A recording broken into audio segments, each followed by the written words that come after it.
Hey guys, welcome to the first episode of Retailpocalypse. For this pilot episode, I want to dive into the history of the Jamestown Mall, located near St. Louis in an area called Florissant. The mall opened in 1973 with anchors Sears and Stix, Baer, and Fuller, which was a local chain based out of St. Louis. From what I can tell, the mall did well through the 70s and 80s and was even thought of as a destination during that time. I don't have the exact date, but there was even an event in the late 70s where people could wrestle a bear named Victor. In his 10,000 matches, Victor has never lost. I've had 8 fights, if you include the one with Grandma, and never won. Now, to the average wrestling fan, this may indicate a clear-cut favorite, but I got Victor's trainer aside to find out what moves I can expect. You're liable to find yourself in a three-quarter, a leg takedown. He does know this on top of what upon giving command, he will use a different hold. I'd say I'm about a welterweight. What would you consider Victor? Just an appetizer for Victor. It must be my turn. None of the other challengers are standing.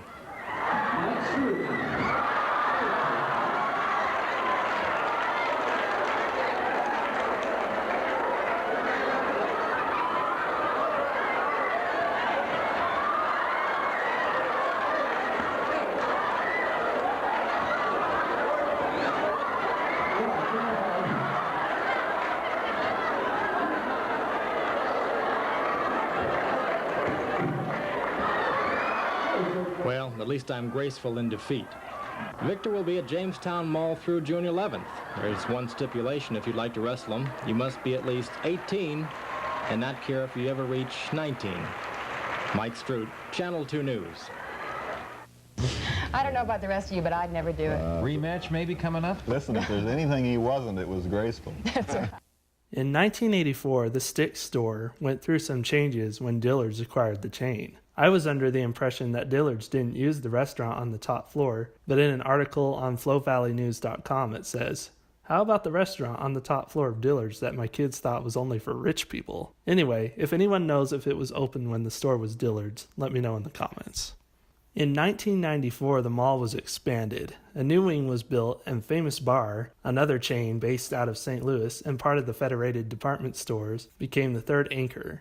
Famous Barr was later converted into Macy's in 2006. Not long after Macy's opened, the mall was expanded again, with JCPenney moving to the mall from its existing Florissant store. The mall reached its peak when a movie theater was added in the 1990s, with the shopping center now boasting 4 anchors, a food court, and 1,250,000 square feet of retail space. Now, before I keep going, I just want to clarify, this wasn't the first time the mall had a theater. There was a smaller one. I don't know if it was original to the mall or when it closed, but Jack Thomas from deadmalls.com and Doomy Grunt both go inside where it once was in this clip. The mall started to show signs of decline when the Jacobs Group sold it to Carlyle Development Group in 2003. At the time, it was 30% vacant. The first big sucker punch for the mall happened in 2006 when Dillard's closed up shop, with Sears also leaving just 2 years later. What's interesting about the Sears closure was that they left up their auto center signage, which I thought was strange because usually when Sears leaves, they leave with almost no trace they ever existed. It's also impressive that all of the anchor buildings in the center's final days, the inside was still in the best condition of all of the other anchors with only a little damage.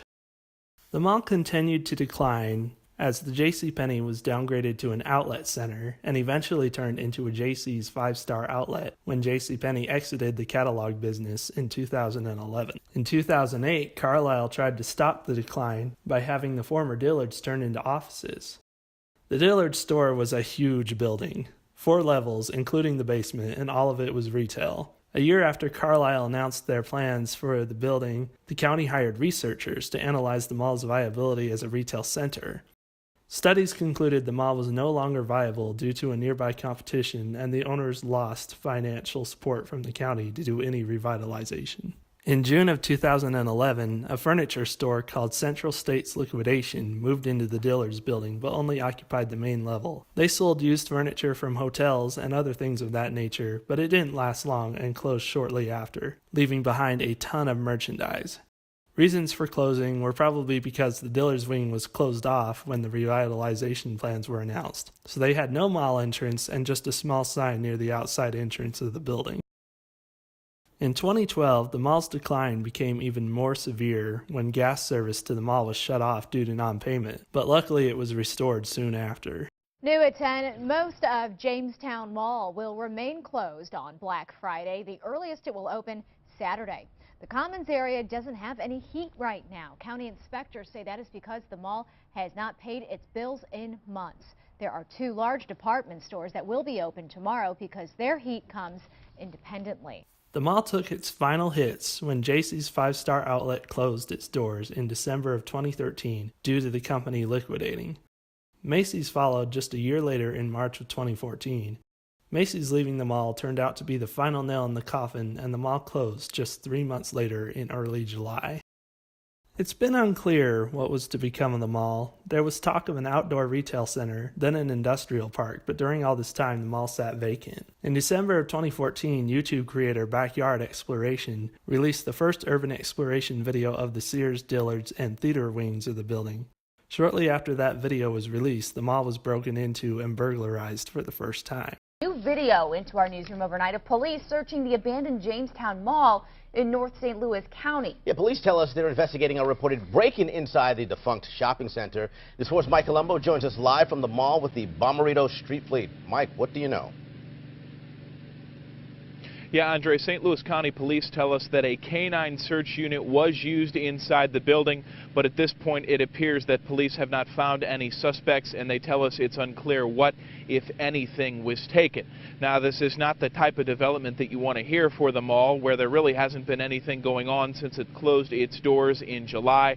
This certainly not the type of thing that you want to see taking place at this abandoned building. The mall remained with power on and minimal maintenance till mid-2017, but by 2018 the county took control of the property and it is slated to be demolished. However, before any salvaging was done, dreams of paintballers came true. All right, so here we are at the food court with the snaky snake. Wow. This really is something else. I never thought I'd be doing anything remotely this interesting in paintball. It's playing in an abandoned mall. On April 17th, 2018, a paintball tournament took place in the mall inside the former Sears and food court. The tournament was a fundraiser put on by the Blackjack Fire Protection District. Over $10,000 was raised, and it all went into the community outreach program. The competitors were all fire and police officers. The Woodson Terrace Police Department came out victorious.